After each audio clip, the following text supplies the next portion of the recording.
was asked to talk more about the Serpent Bloodlines leaders for each astrological age. They were not like Christianity has made Jesus out to be. They were just chosen as the leader figure for that age. They were alive at the beginning of the new age and were venerated for the rest of that age. Then a new one was chosen for the next age. They were real people of the Serpent Bloodline, those who reached Tau and were the current king or queen of the order. Jesus is not the Tau for the age of Pisces. His wife Mary Magdalene is, and the Tau for the age of Aquarius will be whoever is the Tau or spiritual king or queen at the beginning of that age. I am the current head of the order, but I won't be here for the beginning of the new age, so someone else will fulfill the role. I must mention that these leaders are not considered gods or goddesses in a religious sense. They are not worshipped. They are venerated as great teachers and spiritual leaders who in their own lifetime help many on their own path to self-realization. They pass the true teachings from the hidden stream down through the ages, from Tau to Tau, creating an unbroken line from the most ancient serpent bloodline families. Secrecy has been required throughout history, because if discovered by the eagle bloodline, the families were burnt at the stake, and their teachings taken by the eagles and hidden away from everyone else. All copies of anything written down or recorded are destroyed. This is why a network of bloodline families throughout the world have always had Taus who guard the teachings, and if anything should happen to the main head Tau, others would be there to continue the work. The most powerful teachings of the Serpent Bloodline were hidden away so they would survive. Imagine discovering ancient secrets that could change the way you see the world. What if there was knowledge that could unlock the secret of life? Wouldn't you want to know more about it? In 1945, in the sands of Egypt, workers unearthed a treasure that would astonish the world. 13 leather-bound manuscripts revealing the lost teachings of the Gnostics. These teachings reveal to the world our belief in salvation through mystical knowledge. But the secrets were buried by the Roman Orthodox Church, which sought to destroy our writings and our followers. So what did these ancient manuscripts reveal? Among the most intriguing finds was the Gospel of Thomas, a collection of 114 secret sayings of Jesus. Unlike the familiar story from the Bible, these sayings are like a direct line to Mary Magdalene's teachings, offering insights into the power of thought, emotion, and the hidden language of the heart. In the Gospel of Thomas, Jesus said, "When you make the two one, you will become the sons of man. And when you say, 'Mountain, move away,' it will move away." This saying hints at a profound truth, that within us lies the power to change our reality, to move mountains with our words and beliefs. These Gnostics were not Christians as often portrayed in the mainstream, far from it. They saw Jesus and his wife Mary Magdalene as great teachers, but they did not worship them, and their writings offered insights that differed significantly from mainstream beliefs. However, their views were seen as a threat to the Roman Orthodox Church. In a ruthless campaign to establish religious uniformity, the Church sought to erase Gnostic teachings. Many Gnostic writings were destroyed, and their followers faced persecution, often burned at the stake. If you're fascinated by mysteries from the past and how they connect to our present, I invite you to be part of our community by subscribing to this channel and joining our Discord. The year 325 AD marked a pivotal moment in the historical saga. Emperor Constantine, a powerful figure in the early Christian church, convened the First Council of Nicaea. One of the council's major outcomes was the consolidation of Christian doctrine and the formation of what is now recognized as the Bible. During this process, a staggering amount of information was either excluded or heavily edited. Scholars estimate that around 45 books were either removed entirely or altered significantly. This decision reshaped the Christian tradition, leaving out numerous teachings that might have offered a more diverse understanding of Jesus' and Mary Magdalene's messages. For centuries these teachings remained hidden, hinting at a different kind of leader, a female one, who taught about the interconnectedness of all things and the power of human emotion. For instance, in one of the sayings, Jesus states, "Whoever finds the interpretations of these sayings will not experience death." This and other sayings suggest a deeper mystical approach to spirituality, emphasizing personal enlightenment and inner peace.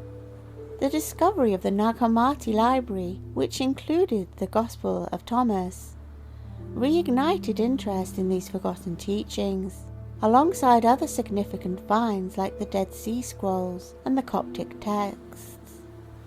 These manuscripts provide evidence that much valuable information was lost to the general public over the centuries. The re-emergence of these texts has allowed scholars and spiritual seekers to begin to piece together a more comprehensive understanding of early Gnostic thought. One of the most intriguing aspects of the Gospel is its emphasis on self-discovery and inner wisdom.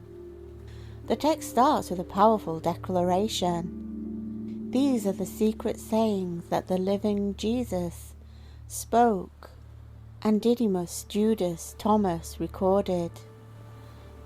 This introduction sets the tone for a series of teachings that challenge the reader to look within for answers. A central theme is the concept of enlightenment through personal understanding. For example, in verse 1, Jesus says, "Whoever finds the meaning of these words will not taste death." This statement suggests that true knowledge and spiritual awakening can lead to eternal life.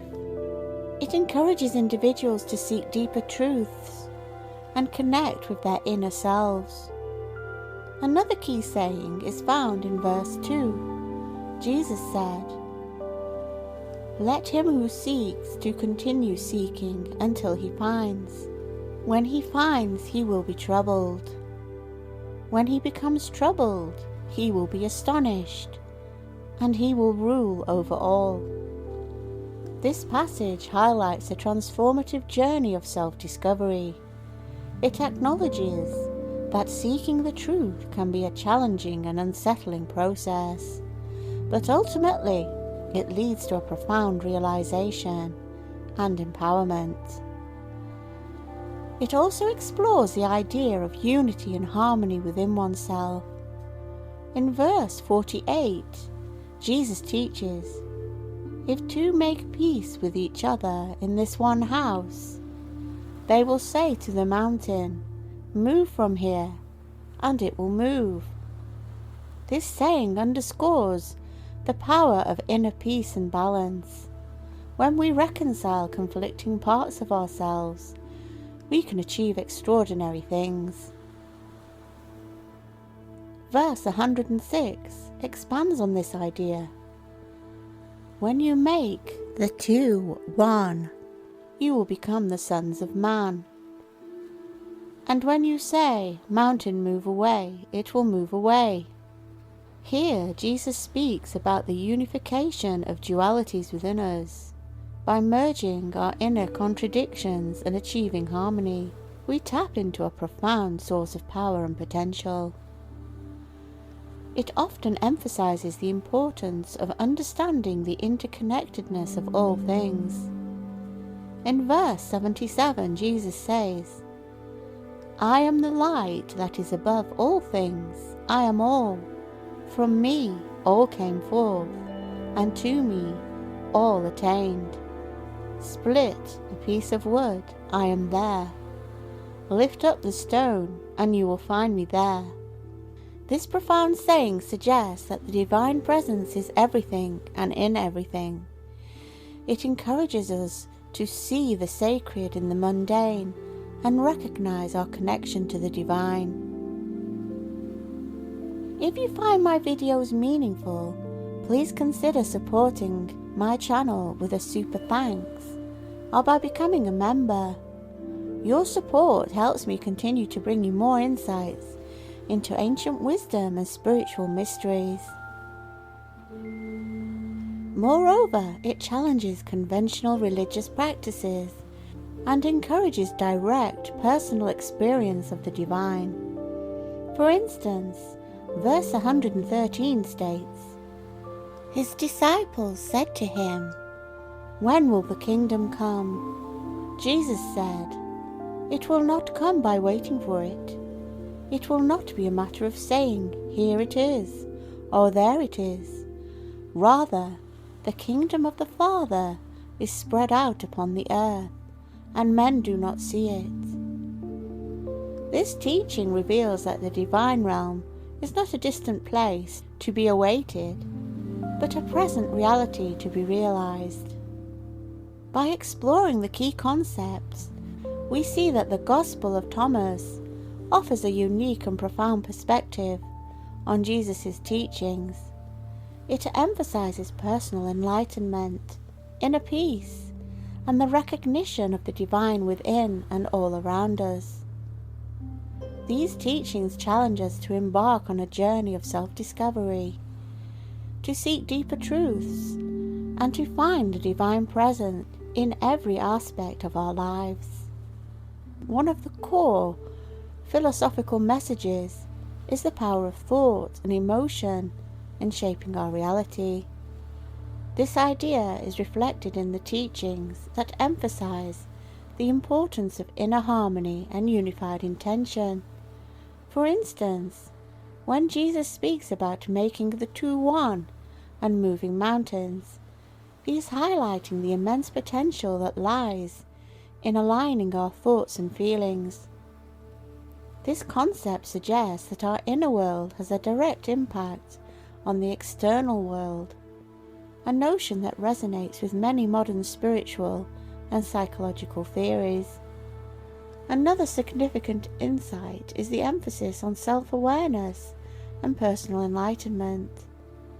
The sayings encourage us to seek within ourselves for truth and understanding. This introspective approach contrasts with the more external, ritualistic practices often associated with religion. By turning inward and exploring our own consciousness, we can access a deeper connection with the divine.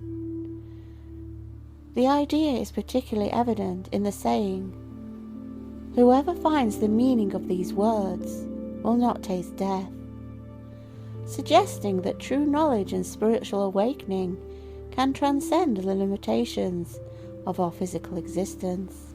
It also challenges us to see the divine in all things. The saying, "Split a piece of wood, I am there. Lift up the stone, and you will find me there," urges us to recognize that the sacred is present in every aspect of the world around us. This perspective fosters a sense of reverence for life and encourages us to look beyond the surface to find deeper spiritual truths. It aligns with the philosophical notion that all of creation is interconnected, and that by understanding this connection, we can experience a greater sense of unity and purpose. The philosophical insights also extend to the nature of prayer and intention. Traditional views of prayer often involve asking for things from an external deity. However, the teachings in this gospel suggest that effective prayer comes from aligning our thoughts and emotions with our desires, essentially creating a state where we feel as if our prayers have already been answered. This approach to prayer is about cultivating a mindset of gratitude and certainty, which can lead to a more profound and fulfilling spiritual practice. In exploring these philosophical teachings, we see that they offer a rich and transformative understanding of spirituality. It challenges us to look within, recognize the divine in all things, and understand the power of our thoughts and emotions in shaping our reality. These insights not only deepen our spiritual awareness, but also provide practical guidance for living a more conscious and intentional life. One of the most compelling lessons from these teachings is the power of our inner world.